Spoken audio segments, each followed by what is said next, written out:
Welcome to the fourth panel in our Cyber Trends 2022 series. I'm Lisa Easterly, President and CEO of Cyber Center of Excellence, or CCOE. We are a San Diego-based nonprofit that mobilizes businesses, academia, and government to grow the regional cyber economy and create a more secure digital community for all. Cybersecurity is now everyone's business. The FBI reports a 300% increase in cyber crimes across all industries since the pandemic began, with the average cost of a data breach climbing over $4 million. More than half of these costly attacks are aimed at small and medium-sized businesses, and that is our region's economic engine. So now pair that with the global shortage of cyber professionals to thwart these attacks to the tune of about 3.5 million globally and more than 77,000 openings here in California. And it really becomes mission critical to integrate cybersecurity into our daily business practices. Well, the good news is in San Diego, we're leading the charge with more than 870 cyber firms and the U.S. Navy's Naval Information Warfare Systems Command. This cluster now accounts for more than 24,000 jobs and has a total economic impact of $3.5 billion annually. So that's equal to hosting 9 Super Bowls or 23 Comic-Cons. This collaborative ecosystem is developing new technology, defenses, and cyber warriors to combat this ever-evolving threat landscape. So today we're going to tap into this robust expertise with our esteemed panel and talk about kind of a look back at the cyber trends of 2022, including the current threat landscape, lessons from the trenches, and new innovations. So it is my pleasure to welcome our panel. Tony, why don't we start with you for an introduction? Hi, well, thank you, Lisa, and it's good to be back on one of your panels. So I'm Tony Anscombe. I'm the Chief Security Evangelist for ESET, and ESET are a cybersecurity company. We've been around for 30 years, and our North American headquarters are in San Diego and dominate the skyline, which is always pleasing to see when you land in San Diego Airport. Fabulous. Thank you so much, Tony. And Joe, we'll pass it to you. Oh, excellent. Thank you, Lisa. And my name is Joseph Oregon, and I'm the Chief of Cybersecurity for CISA out on Region 9, which incorporates the states of California, Arizona, Nevada, Hawaii, and Pacific Territory. So it's a lot of coverage. Thank you, Lisa. And you wear a cape. We know. We just can't see it on Zoom. It is. It's the flag. And Chris, we'll pass it to you. Hey, good morning, Lisa. Thanks for inviting me to be part of this panel. I'm Chris Simpson. I'm the director of the National University Center for Cybersecurity. We're headquarters here in sunny San Diego, and we are a NSA Center of Academic Excellence in Cyber Defense Education, and we have bachelor's, master's, and now doctoral degrees in cybersecurity. Fabulous. Well, thank you, gentlemen. Well, we'll jump right in. You know, San Diego is home to a vibrant innovation economy, tourism industry, and the largest concentration of military assets in the nation, which creates a large bullseye for bad actors. So, Joe, what is the Cybersecurity and Infrastructure Security Agency, or CISA, seeing as the key threats impacting our region, really that all organizations should have on the radar? Oh, that's a great question. And there's so many things going on as it pertains to threats right now. At CISA, we're observing a significant uptick in attacks against critical infrastructure, like across the board. But specifically, as we look at K through 12 in our education system, just recently we observed several attacks against our education system here in the state of California in itself. That issue has been pretty significant. And CISA, through our director, Jen Easterly, has instructed our regional personnel to focus additional resources and increase our outreach efforts to K through 12 partners here in the state, and within the region and throughout the United States.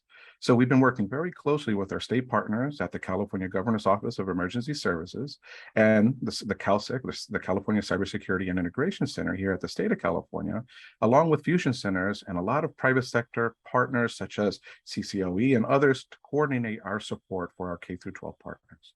Thank you.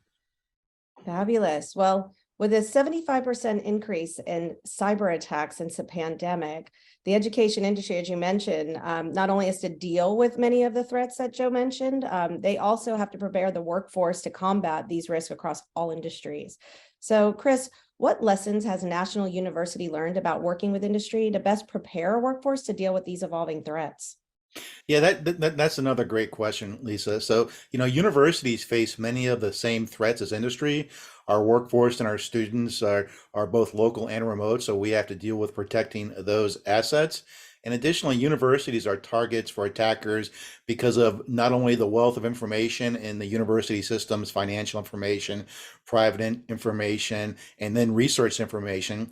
So we have to make sure we take care of, protect that information. And then while facing these threats, we are also preparing the future workforce to fight against these threats. And as you noted, these threats are evolving, so we have to make sure we keep up our curriculum to make sure the students are really prepared to deal with that. In our program, we've implemented a significant amount of hands-on training that simulate real-world environments, hands-on labs, and things like that. Additionally, one thing we've done here in our program is we have a capstone project where students go out and support an organization to increase their security. So this not only gives students hands-on experience working with a real company, but it offers a small business or even a large business an opportunity to increase their security. And for the small businesses, in many cases, they can't afford that. So it's a free work for them. And I recently saw a talk from another university where the university had a shortage of their security operations center staff. So they went to their academic team and they started having their students work in their security operations center, obviously after some training and things like that. But not only did that enhance their security, but it also helped the students gain that real world experience. Absolutely. Yeah, we really like to see the collaboration between industry, academia, and government to tackle the threats and also look at where the kind of innovations and solutions lie. So we've seen this year that the war in Ukraine has dramatically impacted the cyber risk landscape. And ESET was actually one of the first to detect malicious malware campaigns used in numerous attacks against the country and its supporters. So Tony, can you share the highlights of ESET's research activities from this conflict, as well as the lessons learned, best practices to strengthen cybersecurity posture and mitigate cyber threats that really are applicable to all businesses? So thank you, Lisa. And you're certainly correct that the posture and landscape has certainly changed this year with probably what is the first, I would say, understandably visible cyber warfare that any of us have ever seen. I'm sure it's been going on for a number of years behind the scenes, but this one is very much in the news.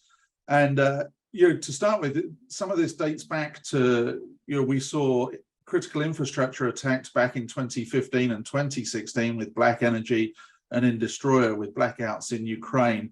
And of course, that's post the annexation of the Crimea area. But what was interesting of that 2016, we detected what was then the first piece of industrial control system malware.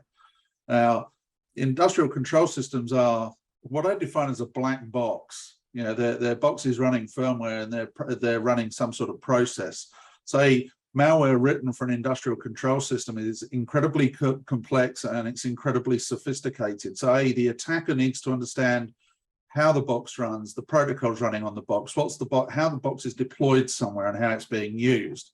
So we learned a lot back in 2016. Well, and with the conflict starting in February, March time, we detected a number of data wipers. Now, we all tend to think about ransomware and stuff encrypting data. Data wipers are exactly as they sound on the tin.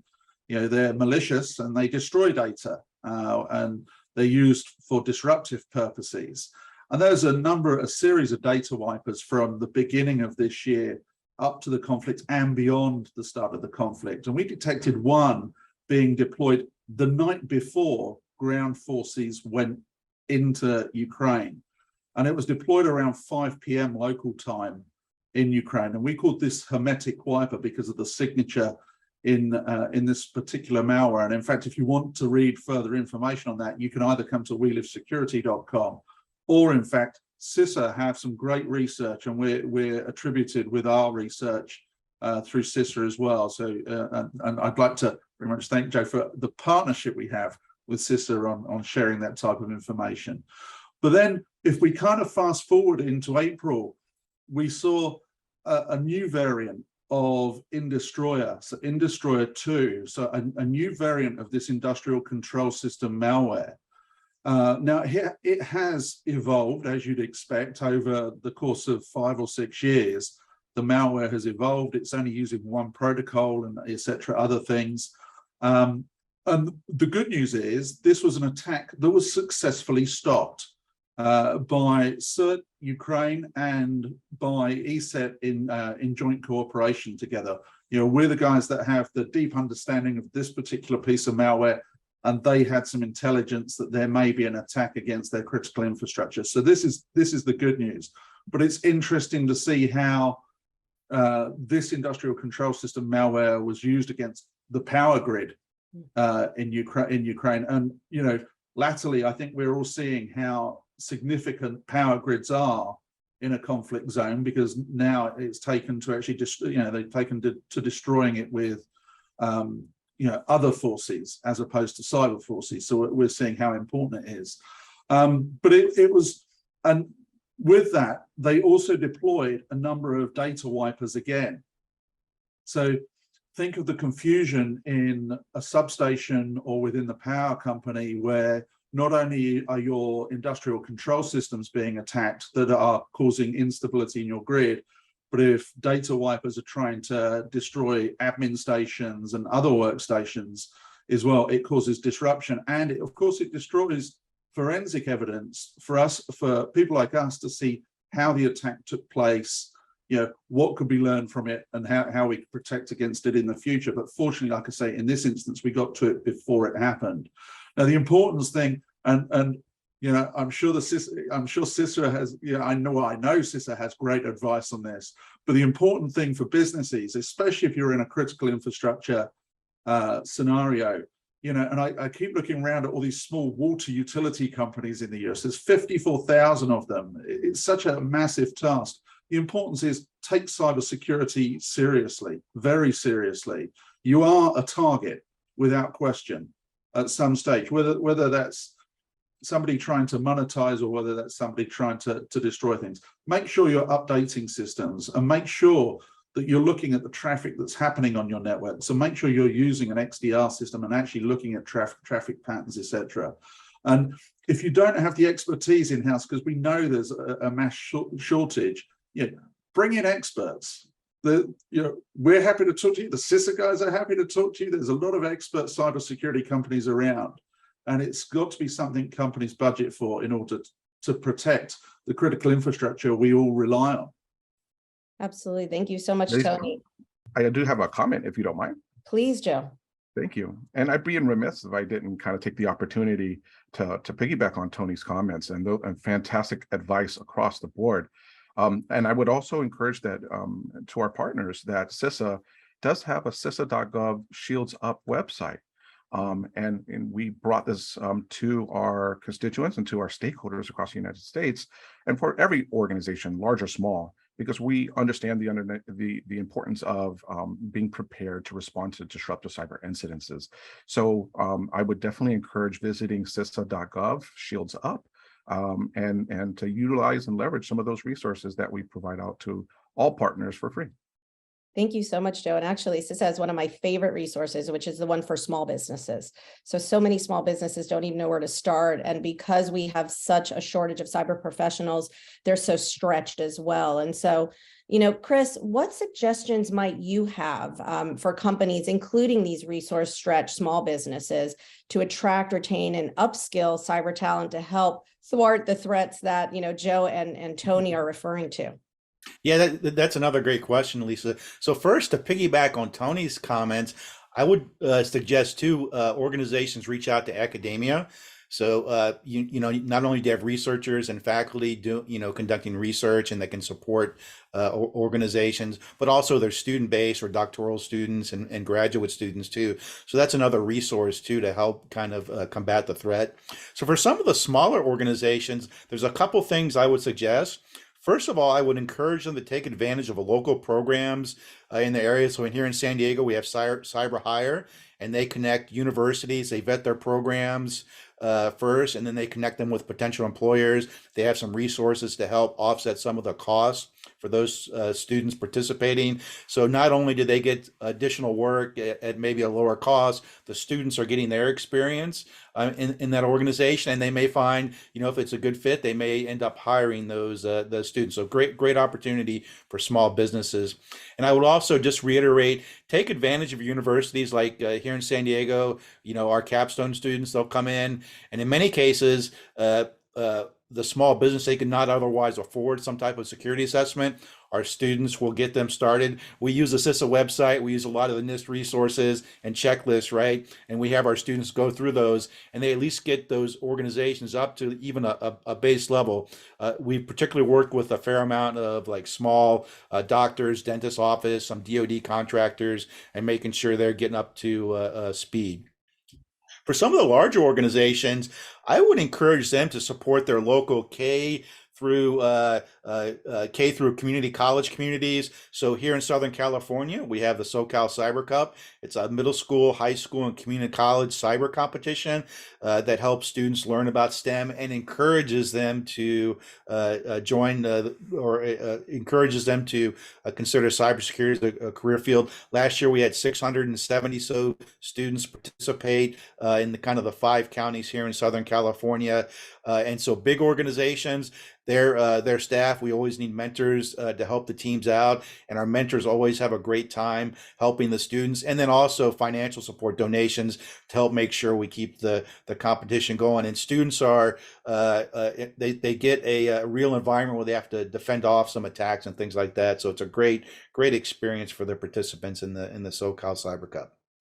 Yes, well, we've definitely seen that, through the last year, people are both the greatest weak link in cybersecurity, with 95% of, cyber breaches, resulting from human error. But the good news is they're also the strongest link, and that, they're our first line of defense. And so just basic preparation and education of your employees and working with your local education institutions to do so is absolutely critical. And I know, ESET has a phenomenal program that we've been able to tap here at Cyber Center of Excellence to help small businesses just become more cyber aware and not to click on the scary link. So I think, it's been a great discussion about the lessons businesses can learn from the cybersecurity trenches, but let's turn the tables a bit. This is my favorite part. So Joe, if you can speak to some of those top cybersecurity challenges like ransomware, like phishing, and, business email compromises, and then kind of the larger kind of infrastructure challenges faced by U.S. Department of Homeland Security, and then how can industry help? Yeah, excellent question, and I think you hit on a key topic there when it comes to our folks, our people, right? Information sharing amongst ourselves as a society, as a from our local counties and federal level down to the private sector partners. So sharing information such as indicators of compromise are huge, right? In order for CISA to kind of understand the unique challenges we face as a nation, it is critical that we hear from our partners. So information sharing is crucial, and we work hard to establish trust, confidence with American people, with American businesses, in hopes that we can understand the dynamic together and better defend our country against these adversaries. So as we look at some of the main challenges there, I would rather start kind of small and tackle some of those old paradigms with sharing information between different agencies, as well as private sector and public alike. So thank you. Thank you, Joe. And then how best can an organization, if they are suffering a breach, if they are aware of a situation, what resource do you point them to as a first stop? Yes, ma'am. So ourselves at CISA, as well as our partners at FBI, Homeland Security Investigation, down to the fusion centers, are all set up to ingest information from partners.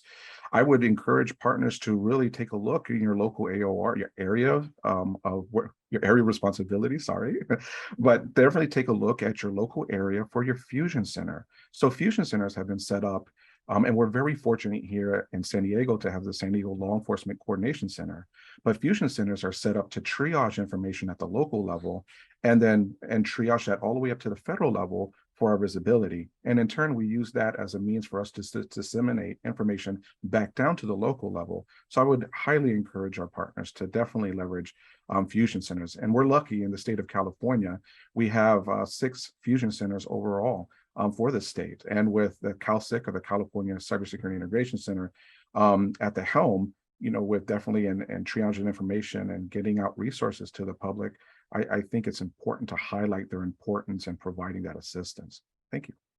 Fabulous. And we're quite excited here in San Diego. On our last panel, we had the San Diego Regional Cyber Lab, who is launching before the end of this year, opening their doors to really support infrastructure partners, small businesses, and to provide our academic partners opportunities to have real hands-on experience. And again, just to Joe's point, it's about sharing information. It's about really making sure that best practices and lessons learned are shared big and small, and not in a situation where it's just siloed and the information then is able, bad actors can get the information they want out through their networks, and then the good guys are having a harder time kind of rallying the troops. So the good news here is that cybersecurity really is not all doom and gloom. I know we have a tendency to kind of focus in cybersecurity on the threat landscape, but as threats are evolving, really so are the resources, so are the tools available to increase cybersecurity awareness and preparedness. So Tony, can you speak to some of those new innovations and resources available to organizations, big and small? I certainly can, but let me first, Lisa, just actually add something. Congratulations to CISA, Department of Homeland Security, Department of Justice, and FBI, etc. Recently we've just seen, and it's good that it's not all doom and gloom. We've just seen 2 cyber criminals in the US, one imprisoned for 20 years and one in prison for 25 years. One a prolific business email compromise and romance scammer, and the other one an affiliate of the Netwalker gang. So I'd just like to pass on my congratulations to law enforcement, actually, of getting justice and bringing some of these people to account for their actions. So super important. But let's talk about, coming back to your question about cybersecurity training. This is, as you said, 95% of cyber incidents are human behavior. And I think, you hear different stats from different places, but it's always around that 85 to 95% range. And unfortunately, we have a propensity to click. Something lands in our inbox and it may be timely, or it just may be interesting, or it may be well crafted. If you're expecting a DHL delivery and a DHL looking email lands in your inbox, sometimes, and we're on the run, so to speak, then we may actually be tempted to click on it. And cyber insurance has certainly played a big role in, most employers now have cybersecurity awareness training on an annual basis. That course that you sit down and take for 30 minutes or 45 minutes. And as ESET, as you correctly pointed out, Lisa, we can provide ESET cybersecurity awareness training. But I say here that once a year isn't enough. It's just not frequent enough. We sit down, it's that mandatory course you need to take. And somehow I think there should be a short refresh every 3 months. And somehow that refresh should be looking at the campaigns that cyber criminals are running. So for example, in the 4 months running from May through the end of August, we saw a 6-fold increase in phishing campaigns using shipping email attempts. So the DHL, the USPS, etc., etc. Now, cyber criminals run these as business campaigns in the same way that we run campaigns to sell products or promote services or to push something out. Cyber criminals are doing exactly the same. So if we ran training on a frequent basis every 3 months, I think it would become more focused, more real time. And I'd urge all businesses to do this on a frequent basis, even if it doesn't mean full training, but sending round examples to employees. This is the latest phishing tactics that we're seeing. Be on the lookout for these ones. It might appear in text, it might appear in email, and give people good warnings. But I also, it's just been Cybersecurity Awareness Month last month in October. An important month for all businesses to reflect and to take stock of what they're doing. But I look back 10 years ago, and 10 years ago, the topic was phishing. And this year it's phishing, along with a couple of other topics in there. This is something we don't seem to be able to fix as an industry or as society. So I kind of want to put it out there that, and I urge educators, I mean, at the younger age, let's try and get to kids before they start clicking, and just make them understand that if something turns up out of context in email or unexpected, or you haven't, it's not something you've asked for, i.e. a password reset or whatever it might be, don't click it. Just don't click it. And if we can get our kids, doing it now, maybe in 10 years' time, the phishing will be removed from Cybersecurity Awareness Month. And wouldn't that be a unique happening? Absolutely. Yeah. I can't tell you how many times I tell my two boys, like even now, just the emails, the text, it's a barrage. They don't think, they just automatically click. So yes, think before you click, I think has to be every, family's motto.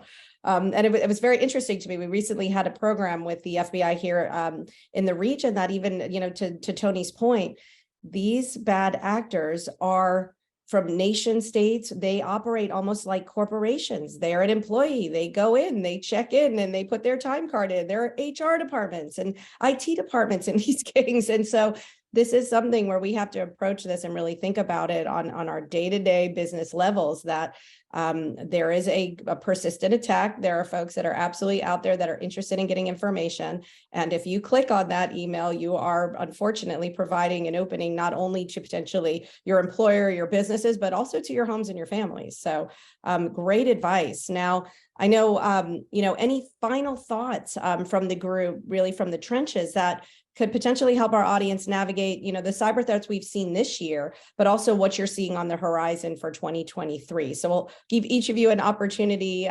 Chris, why don't we start with you?